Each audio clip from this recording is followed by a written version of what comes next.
Welcome to our conversation with Jerry Remy. I'm Chad Finn from the Boston Globe and Boston.com, and we're going to talk about what's going on with baseball season, Jerry, whether there will be one, and various other things that we've got questions in the queue about here. So first thing, I guess, is what have you been doing to keep busy here in June with no baseball? Well, not a whole lot. I've been, because of my doctor's orders, I've been kind of stuck in the house the whole time. I get out for a little ride in the morning and I come back in, and it's basically been it. We've been able to go out and have a few get-togethers out in the garage, sitting 6 feet apart.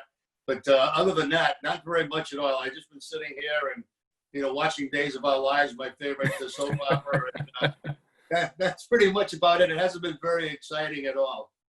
Yeah, Days of Our Lives hasn't been good either? No, that's been great. That's always good. Yeah. About 45 years watching it now. Yeah.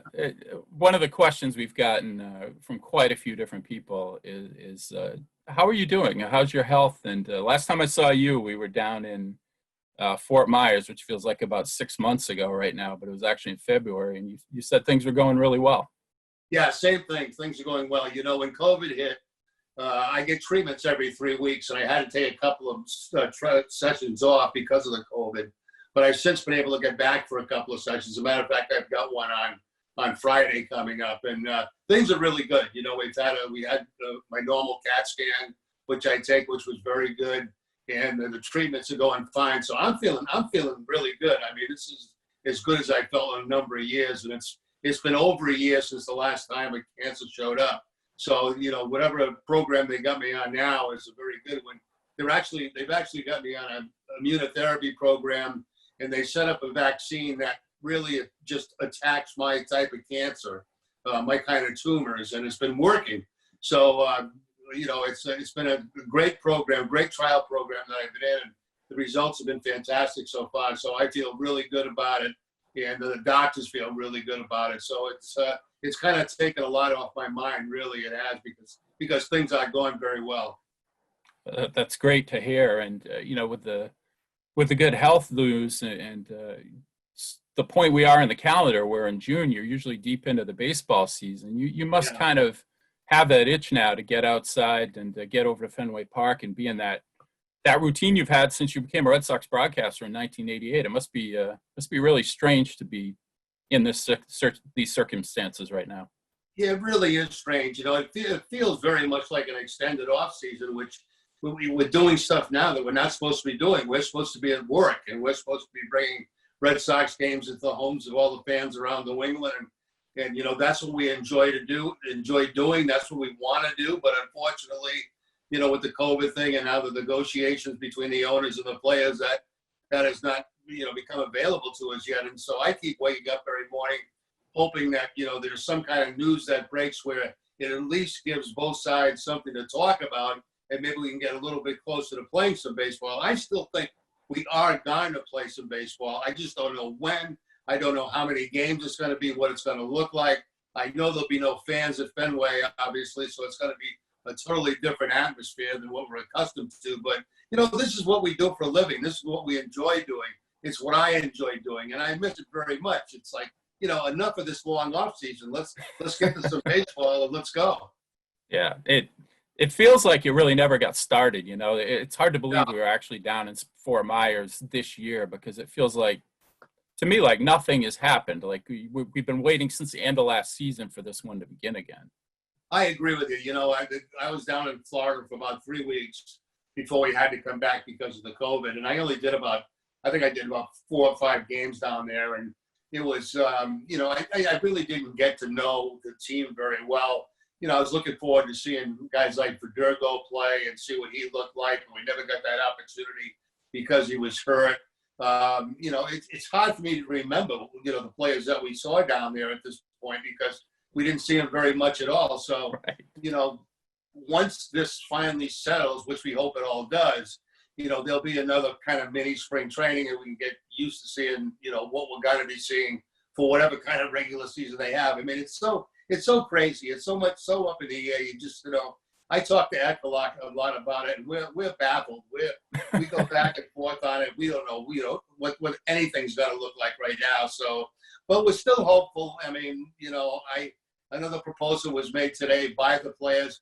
I doubt that that's going to be accepted by ownership, but we'll have to wait and see. But hopefully it gives them something where they can lock themselves in a room and say, look, we got something maybe we can work with here. Let's get after it. Let's have lunch and let's talk about it, and maybe we can get some baseball going. But I've said that before, and it just hasn't worked out, so I don't know. I should note that during this event, we'll be accepting live questions from the audience, so feel free to submit those now. Just use the Q&A box at the bottom of your screen. Jerry, is there one suggestion or proposal during this that appealed to you? Does 50 games sound reasonable, 82 games, 114 games, or is it just a matter of just wanting the games back?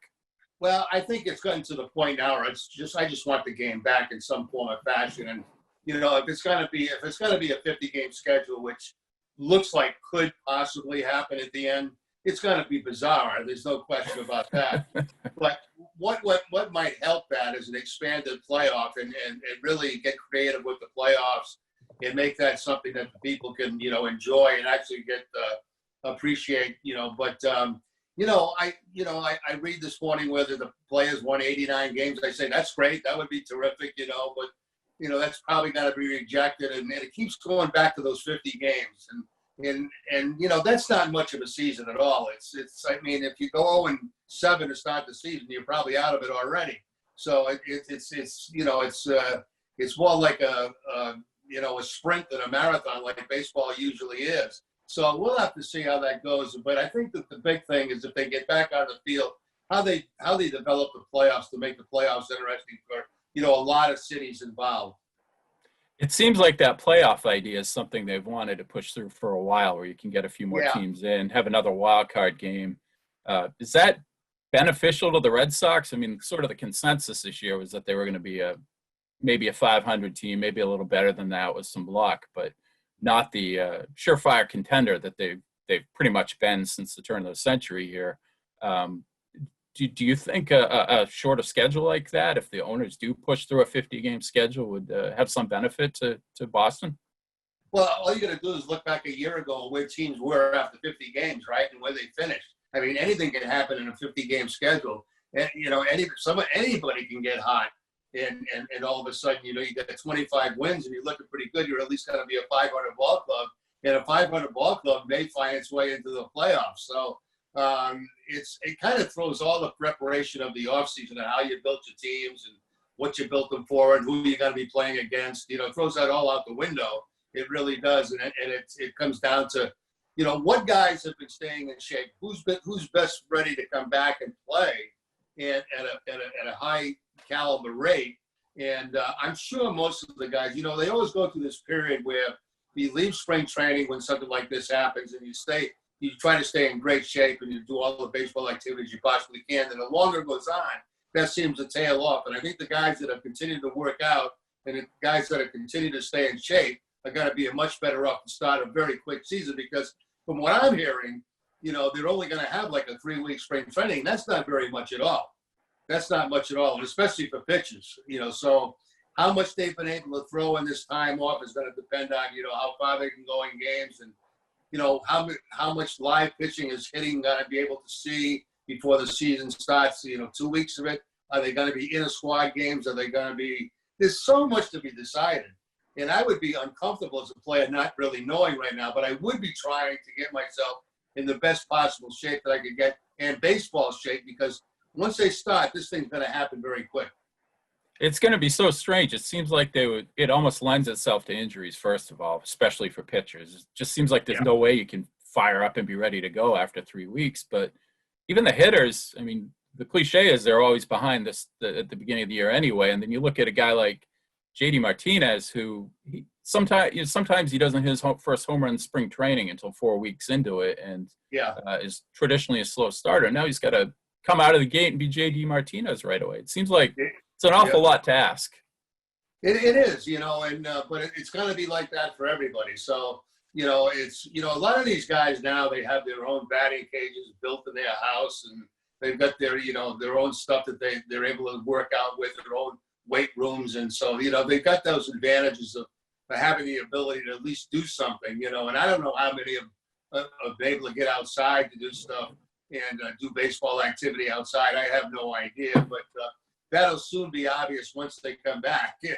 You know, that first time you get in there as a hitter against a live pitcher, it's a little bit different than hitting off a batting machine for 4 months. So you're right about that. You know, it could be slow start for the hitters.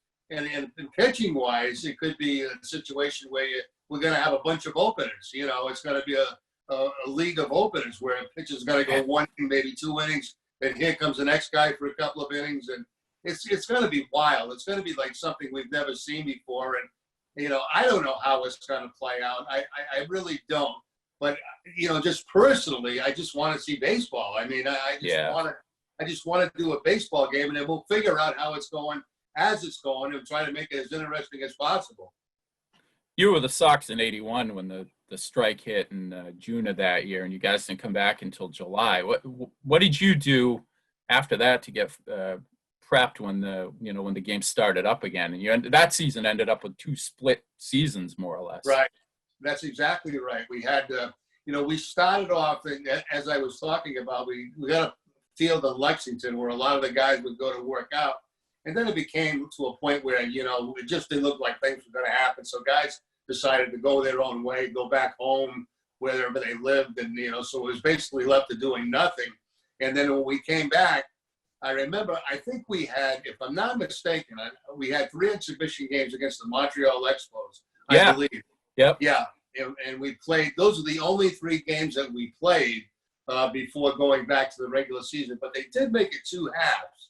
And so it kind of brought some energy to everybody that, you know, well, okay, you didn't do very well in the first half. You got a chance in the second half. And I thought that was a good way to do it. You know, that's not possible this year. But, I mean, that's the way we did it then. But it was that kind of thing. We started off gung-ho. Guys started to say, the heck with this. I'm not waiting around. They go home. They go do their, you know, wherever they live and see their families and do whatever they were supposed to do. And then we came back and it was back at it very quickly. Just a bunch of workouts and 3 games against Montreal. I don't know. I might have been 2 up there and 1 here. But then back into the second half of the season. And after, you know, really after a couple of weeks, once we got back, we felt like, you know, we've been playing all along. But it does take time. Yeah. I can't imagine how much of an adjustment it's going to be for these guys to be jumping back into it. If it ends up being 50 games or a smaller schedule, is there appeal to that to you other than just having baseball back? I mean, one of the things we might be looking at if it's a really short schedule is some guy getting hot for 6 or 8 weeks and, you know, making a run at 400 over a third of a season, more or less. Some weird stuff could happen here. Oh, all kind of crazy stuff can happen, you know. I mean, no, I would hope that it'd be more than 50 games, but you know, to me, you don't even know much about your club after 50 games. So to me, that doesn't seem like a lot, you know. And baseball has always been built on a marathon. You know, you can start off slow, but you have time to regroup. There's no time to regroup if you're playing 50 games. If you get off bad, you know, you're going home. You're going home after 50 games. So it's got to be a lot more pressure on people, I think, to succeed, you know, early in the season. And that 50 games is going to go by like that. I mean, you know, when we think of the schedule, we normally play 162 games. That's a long season. And when you're talking about 50, that's, you know, we get to 50 and we don't even feel like we're halfway home yet. So yeah, it's kind of crazy. And that's going to be the end of the season. So I would hope that it comes back to being more than that. I would like to see somewhere like about a half a season, you know, of 80 some games. I don't know if they can pull that off. I don't know if ownership wants to pay for, you know, that long a period of time for the players. But that's where I'd like to see it, somewhere about 80 games. And I think that might give you a better idea where the good teams really get to show themselves and the bad teams will fall behind.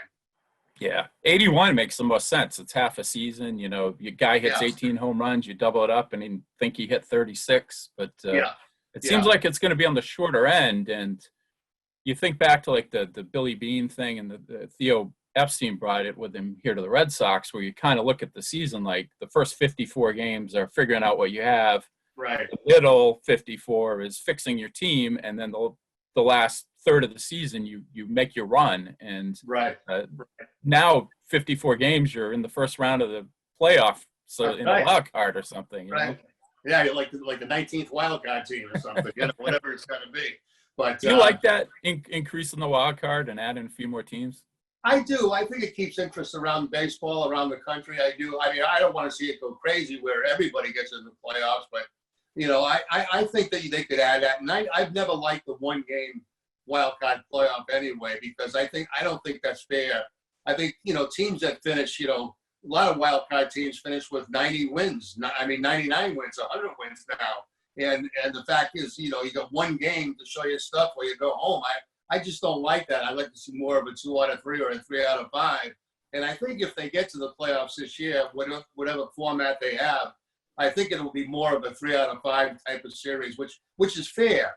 Which to me is fair. I mean, a lot of times you can't use your best pitcher because you got to win the last day of the season to get into a wild card. He's not available for the wild card game, and boom, you're out of it. So I prefer. I know it's a longer season, but I prefer to have a 3 out of 5 series, because when you win that many games in a year, that's a lot of wins. That's a lot of wins to go home, after losing one game because you didn't happen to have your ace pitching that day.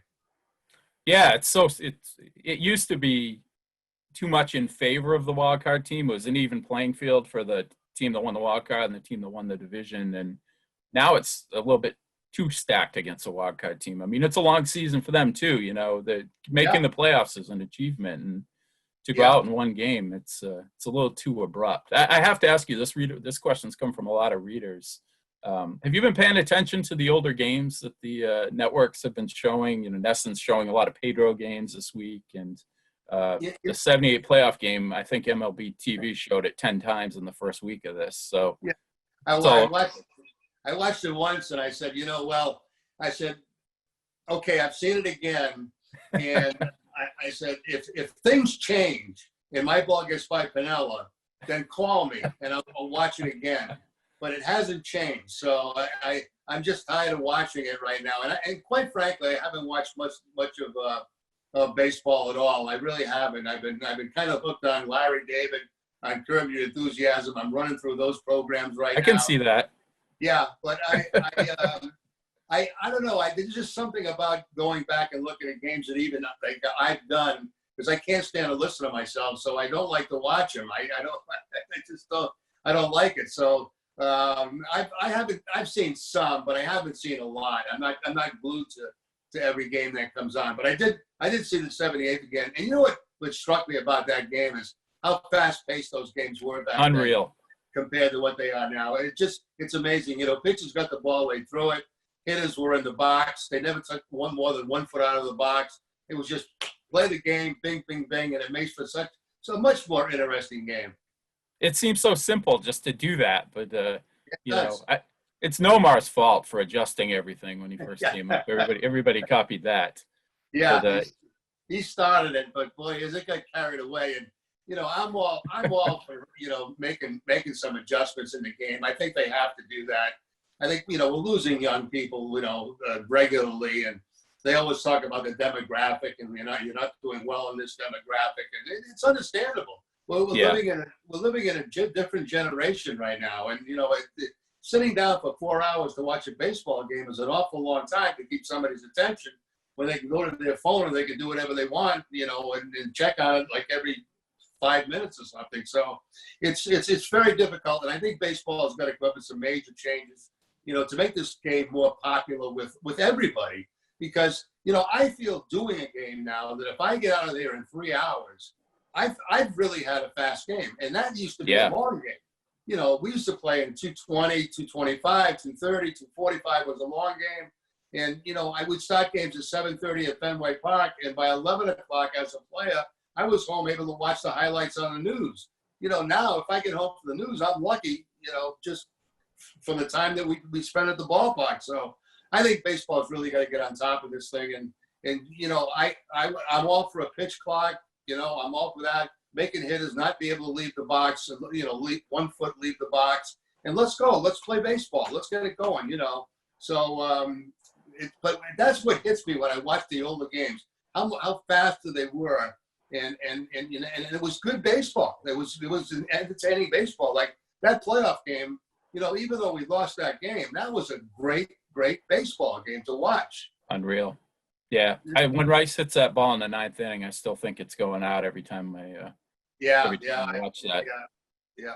Every time I hit that line drive at Pinella, I see it now going by him, and I'm thinking, oh, that's an easy triple. And with a little bit of luck with a bounce off the wall, it might even be an inside the park home run, which would have been great. But I would have had a statue outside of Fenway Park. But it never changes. Every time a game goes on, he still sticks his glove out and somehow makes that play. Yeah, he had a lot of luck in that game. It wasn't just that one. No, Freddie Lynn, too. He had Freddie Lynn earlier in the game. But he made a smart comment. He said he knew Guidry didn't have his good stuff that day, and he figured Freddie had a better chance to pull him, which he did, and he was positioned in the right way. But, that's Lou, So. Yeah, we actually had a couple reader questions about that game. One wanted to know, did you think you would have scored if that ball got by him, or were you putting the brakes on at third base? Well, that all depends. I mean, when I hit the ball, I knew it was going to be a base hit because I could tell by the rotation of the baseball he wasn't going to catch it. What I did know is that he couldn't see it. And then, when he stuck his glove out, that's the first time I realized, oh, my God, I'm stuck at first base, and I'm saying, if that ball gets by him, I know I got three, because in those days I could really run. So Burleson would have scored. I would have been on third base, and then Rice would have hit a fly ball and drive in. We win the ball game. We go on to Kansas City. And then, as I said, with a little bit of luck, with the ball taking a back carom off the wall, could have been an inside the park home run. But I still felt good at first base. When I got to first base, I felt very good about our chances because we had Jim coming up, and we had Yastrzemski following him. And even with 2 outs and Yastrzemski at first base, first and third situation, I said, this is absolutely perfect. I said, because this is Yaz coming to the plate. It's his time to do something big. I thought for sure he was going to get it done. And on the first pitch, our hearts just sank, when we saw the ball go up to Nettles. But it was, we always believed in that game, even when we got behind it, we were going to come back, we were going to win that game. And it was shocking to us. It's the first time in a clubhouse, after a game where I saw, grown men, as a group crying because we all felt like we should have won that game. And whoever was going to win that game, we felt would go on to be the world champions that year because we felt we were better than Kansas City and we felt like we were better than the Dodgers. And, of course, the Yankees went on and they did that. Yeah, that reader Peter Wingate actually had that question. Did you think you would beat Kansas City? And there was another from Mark Brady, last question about that game.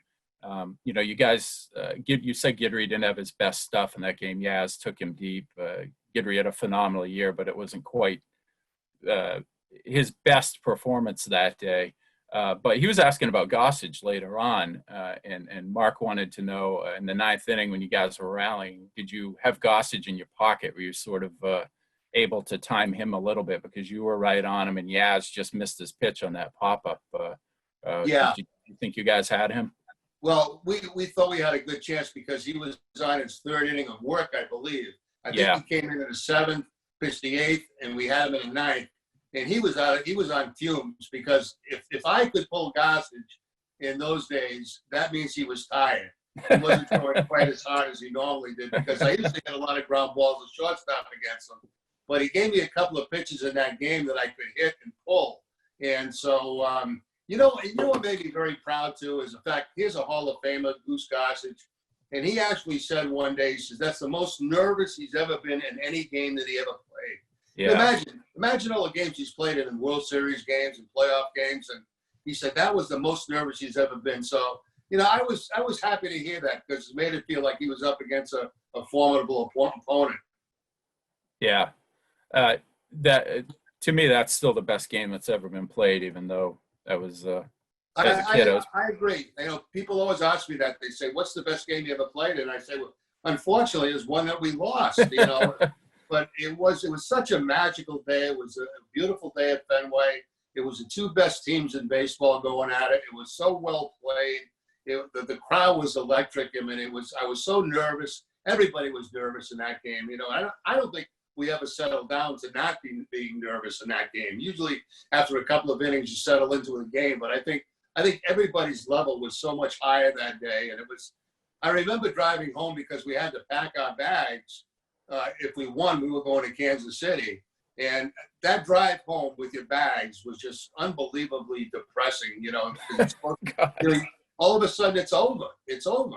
And then the next day you're watching the Yankees play the Royals on TV. You say, we're supposed to be there. We're not supposed to be home watching this thing, you know. So it's something I'll never forget. And it's something I'm very proud to have been a part of, even though we didn't win it. Yeah. Tying it into your second career here, Nate F wants to know, what's your favorite game that, not that you played in, but that you broadcasted? Oh, without question, it's the Pedro Martinez game at the old Yankee Stadium, where he struck out 17 Yankees that night, and he gave up an early home run to Chili Davis. Yeah.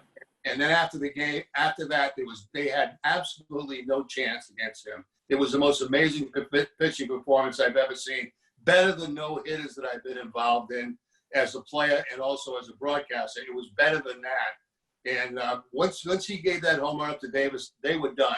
They were completely shut down. And doing that in Yankee Stadium, the old Yankee Stadium, where we're so loud, was unbelievable. He put that place to sleep by the way that he was pitching. That's the best game I think I've ever broadcast.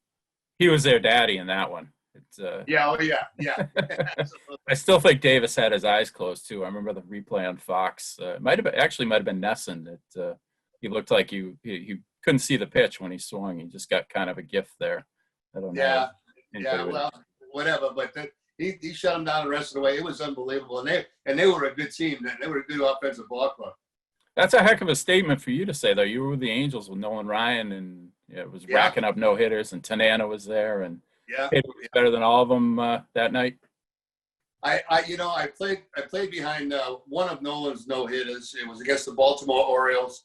The closest thing to a hit was a ball up the middle that I made a play behind second base and threw out Tommy Davis, who fortunately couldn't run very well at first base. So we kept the no hitter alive on that. Now, the following game that he pitched was against the Milwaukee Brewers, and he had a no-hitter going in that game, I believe, through 5 or 6. And then Hank Aaron got a base hit against them to break up that no-hitter. It looked to me like he was going to pitch back-to-back no-hitters. Wow. So, that's how dominating he was. And Tanana was all as much as talented, and in many ways more refined than Nolan Ryan, because he had the great control, he had the great curveball. And, it's a shame that he ever hurt his arm, the way he did and had to turn into a different type of pitcher. But what a start he had to his career. And he was, we had great pitching on that club. The only problem is we had 9 leadoff hitters in the lineup. We couldn't, we couldn't score runs.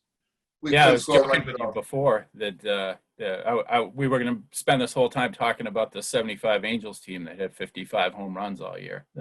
No, it was terrible. It was, I mean, if we got 2 runs in a game, we said, there you go. There's your runs, go get them. A little different world then. Oh, yeah, a lot different. You mentioned being involved in no-hitters. You were the Angels when Eck threw his, and that's kind of with the Indians in 77. It's kind of a transition into Steve Cabral's question, which is you guys work so well together in the booth as former teammates and guys who really know the hitting and pitching side of the game individually. How do you manage so well not talking over each other when it's 3 of you guys in the booth and Dave's sort of there as the navigator? Yeah, well, Dave does a great job, navigating between us. And, with Eck and myself, we've known each other for so long. We go back to the minor leagues. And so we've known each other, all through a minor league career, through our big league career. So we know each other very, very well. And I think we know where each other's coming from. And as far as in the booth, there's going to be times where you step on each other's toes. But, what we try to do after a play, if I consider it a pitcher's play, I'll give him a little look and he'll make his comment. If we consider it, an offensive play or a defensive play, he'll look at me and I'll make the comment. And we kind of go back and forth like that. So we try to avoid stepping on each other, but sometimes it's almost impossible. And we both have the same feelings about a lot of things, we really do, about the way the game should be played and the way it shouldn't be played. And, we both express it, I think, in different ways, but it's been a pleasure. It really has been a pleasure for me to work with him, over the last couple of years. And I really enjoy those games because at first I didn't think 3-man booths work. I've listened to a lot of them. And I always thought there was way too much jibber jabber, too much talking. And when they come up with this idea, I said, I think it's going to work because we know each other so well, but you never know until you do it. And when we did it, we got a lot of great response from it, which made us feel good. It made us feel like, oh, we're doing something good. And, everybody's looking for positive reinforcement. And so then it kind of clicked for us, and we really enjoy it. I'm sure, I know Eck does, and I know I do. And we look forward to doing as many of those as we possibly can, because, we got stuff we can go back and forth with. We've been together for so long. We have memories of the past that sometimes just pop up in your head. And Studio 54. Yeah. I don't think we were ever together at Studio 54, but when you were there, you didn't remember who you were with. So yeah, it's just stuff like that we can go back and reflect on, and I think people like that. I really do. Yeah, you guys have sort of the same base in the game. You came up in the same era, and you've been involved with the game ever since you retired. You're not guys who got away from it and sort of turned into back in my day type of people. You've been there for the changes, and you've seen them, and that sort of leads into a question from Norm Ginsburg. Are there any quote unquote old baseball aspects that you'd like to see return? Non-adherence to pitch counts, bunting more, stealing more, those sort of things. Without question, Yeah. At times right now, I find the game a little bit boring. It becomes a home run strikeout game. Yeah. And I think I kind of go back to the days where you had some hit and running, some squeeze plays, some sacrifices, some stealing of bases, and that we've kind of gone away from that. But the good thing about Eck and I is the fact that we've lived through it. It's not like we disappeared for like 15 years and they came back and all of a sudden we have this type of game. So I prefer the old style type of game, especially as an analyst. It gives me more to analyze, and I can throw out things like, this is a good time for a hit and run, or this is a good time for a sacrifice. So look out for a squeeze in this situation because of the who's up, who's pitching, that kind of stuff. That kind of stuff seems to us leaving the game, but we've lived through it. We've lived through the evolution of the game. So I don't think anything catches us by surprise right now. I just find personally the old style of baseball a little bit more exciting than the new style, where it's basically waiting around for home runs. People want to see home runs. I get that. And strikeouts. And that's basically what it is. Throw high fastballs, you get strikeouts, throw the ball down low, you get home runs. So it's a little bit different analyzing a game now than it was even 10 years ago. This question actually comes from someone in the live Q&A. Has your view of baseball changed as a broadcaster compared to when you were playing? Are there things you've learned, or the things that have sort of changed the viewpoint you had when you were out there in the field? Yeah, it has changed. I realized some of the things that we did, obviously are not done anymore, and I understand some of the reasons why. And one thing that's important for me is I don't want to become this old time guy that's saying, well, I would prefer to see this and do this in this situation. Because we've grown up with it. So I understand why a lot of this is going on. I understand, there's so much information available to these players that we didn't have. We might have done the same thing in our day. But I remember playing against Gene Mock. He would bunt if he got the leadoff man on in a game, he would bunt to second base because he wanted that 1-0 lead. That seems not to be important anymore, because they feel like they can come back at any time with a 3-run homer or a grand slam. So, those things have changed, but I can't say I prefer one over the other. I think it's still a great game. What things that bother me now are the length of games. That's what bothers me more than anything else. I think that's got to change. Yeah. Well, when you used to get home for the evening news and now you're getting home for the morning news, that's when they're running too long. Reader Aaron Redahan wants to know, is there a favorite ballpark you've had to visit other than Fenway Park as a player or as a broadcaster? Yeah, my other favorite ballpark to go to is Yankee Stadium, both the old and now the new. I also like Baltimore very much, Camden Yards. That's a beautiful ballpark to go and work from. I kind of base my trips on what kind of hotel we stay in, where it's located. Is it easy to get to the ballpark? Is it a good booth to work out? That's how I kind of do things, because I've been going to these same cities since I was 22 years old. So think about how long that's been. There's nothing in these cities I want to see, right? So I go for work purposes. So what I want is a nice hotel room. I want a nice ballpark that's not far from the hotel, and I want a good booth to work out of. That's all I really care about. But I enjoy the excitement of New York. Not particularly the downtown, but I enjoy the ballpark because the crowd at Yankee Stadium, and especially the old Yankee Stadium where they were right on top of you, It was intimidating. It was intimidating to play there. It really was. The new one's set farther back, so it's not as loud as the old one, but it's still a great place to do a game. And especially when the Yankees and the Red Sox are close to in the standings, it makes it special. And that's the place I enjoy going the most. It always feels like something's important happening when the Red Sox are playing the Yankees. Even in the new place, although the old place, it seemed like they stood the whole game too. The fans never sat down. Yeah, and the thing about what New York does that's different than anywhere else, when you get two strikes, if you're a hitter at Yankee Stadium and there's two strikes on you, the crowd's standing and they're cheering, and then your legs are actually shaking a little bit because you don't want to strike out so they can go crazy, and it's amazing. They're really the only ballpark that does that. Other places do it late in the game, they do it from the first pitch of the game. Like when Guidry would be pitching, I'd be betting on no balls, two strikes, and they'd be standing. They couldn't wait for the strikeout, and most of the time they got it against me. So they loved it. But it's a fun place to play. It really is. I mean, if you don't like playing Yankee Stadium, you just don't like baseball. Yeah. I know you don't do as many road games as you used to, and it sounds like if baseball comes back this year, that at least the road games will be done from a studio. Right. Reader Tom R. wanted to know what you think of that, if you foresee any challenges from calling a game off a monitor and Well, I've never done it before. I don't know, and that's a hard one to answer. But I think that's what's going to happen. Yeah. And I think we'll be well equipped to do that.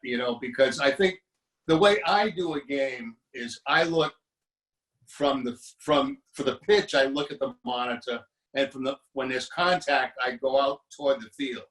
And I think there's a way that they'll be able to set up things, at NESN, where we can, have two monitors, one that covers the whole field, and then, one of the usual monitor that we have during the game. So I think we'll be able to, do the best we possibly can to keep it as we were doing it if we were at the ballpark. So I'm looking forward to the challenge. It's something I've never done before. Other people have.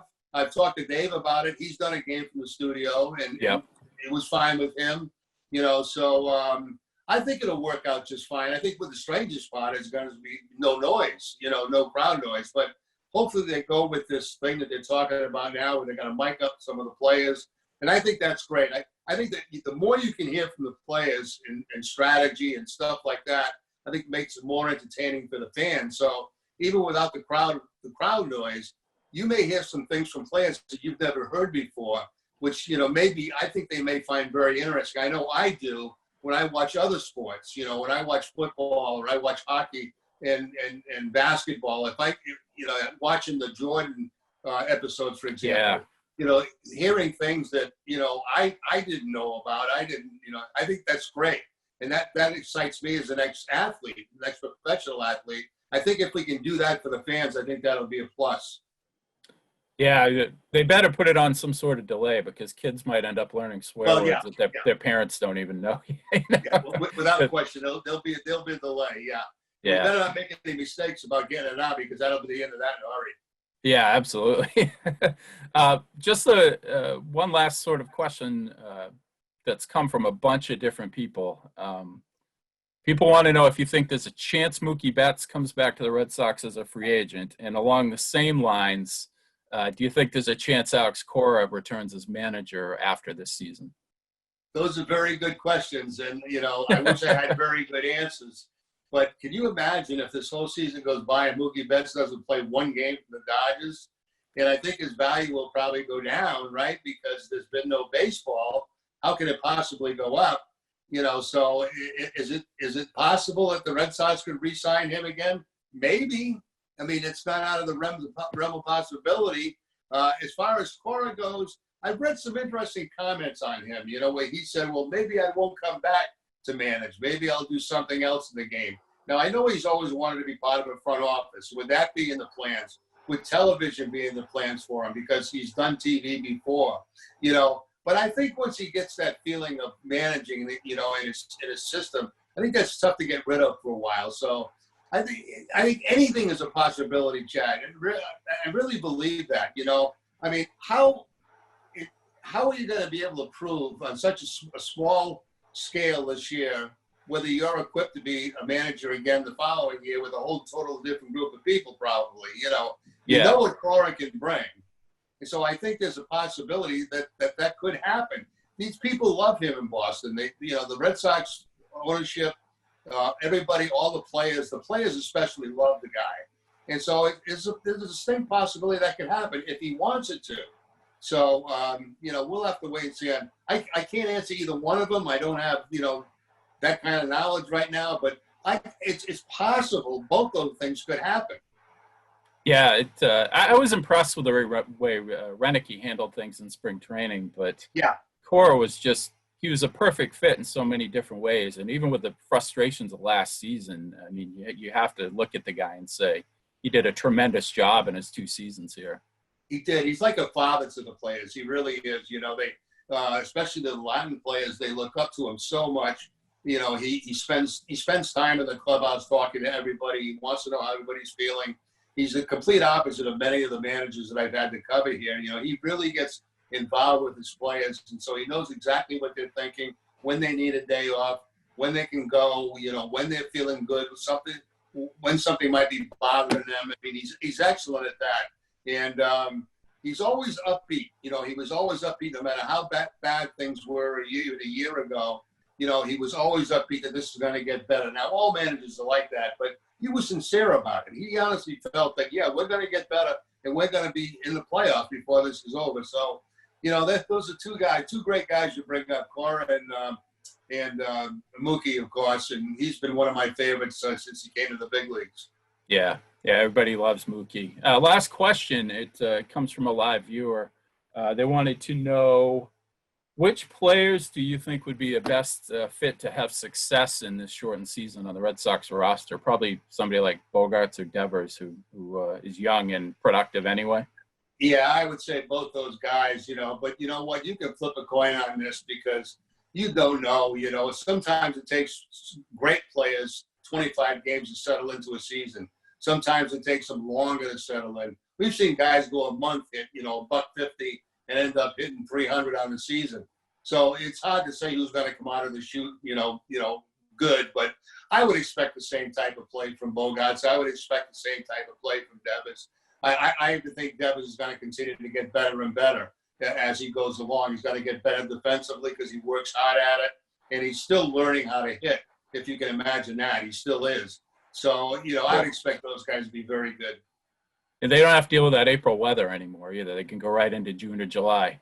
I was thinking, I was sitting here during April, and I'm going, this is horrible weather. It was brutal. And there would have been some ugly nights at Fenway Park in April this year, but they don't have to deal with that now. Yeah. Hey, Jerry, thanks very much for doing this. It was a lot of fun and good to see you and talk to you again. I just got one more thing. I had a prop I forgot to show you earlier. It shows how long you've been cooperating with the Globe and Boston.com. This is from when you got traded over from the Angels in '78. So I wish I was that young again. Yeah, it's a good mustache you got going. The red hat looks good too. That was always the best one. Yeah. Well, thanks very much, Jerry, and take care. Hope to see you calling ball games soon. Okay, thank you.